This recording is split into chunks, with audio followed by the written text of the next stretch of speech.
番话艺术水个好，好像解水牛牛啊，你做参考。解水，解文水。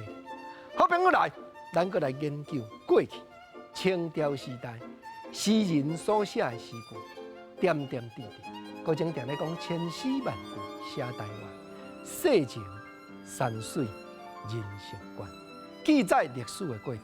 你像讲单调兴，伊捌写迄个江山病的诗，7字4句。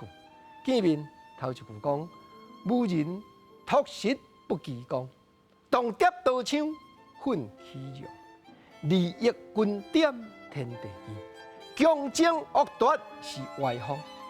托实就是讲来开荒啦，本来旁地咱来种作，大家拢讲家己有功劳啦，结果动踮。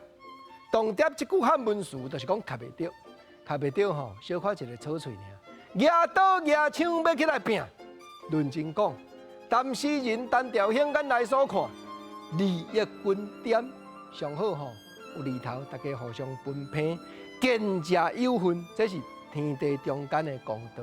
结果强争恶夺是歪风，要用刀要用枪加甲赢。单调兴所写的害斗得其事。那这首哦，搁来看第二首，讲淡水翻完冰做刀，江泉棍棒越蛮歌，因犹为水志满兴，一度经年血点河。就是讲淡水厅翻完，就是城门的围墙啊。简单讲北部迄边啦，包含讲德产地啦，这款烧台烧饼。情形上界普遍，尤其国政头拄我来讲漳州饼泉州，毋呐，搁越蛮河洛饼客人，单调兴原来写伫咧诗句内底，啊，拢为着啥？你敢知？拢为着迄落讲较土的片屎大的代志，芝麻小小的草喙，毋是为着牛，啊无，就是为着饮水。降即流水，啥物人要成饮，啥物人较大降种种，小可代志尔。烧台烧饼，一度经年血中河，火流成河呢。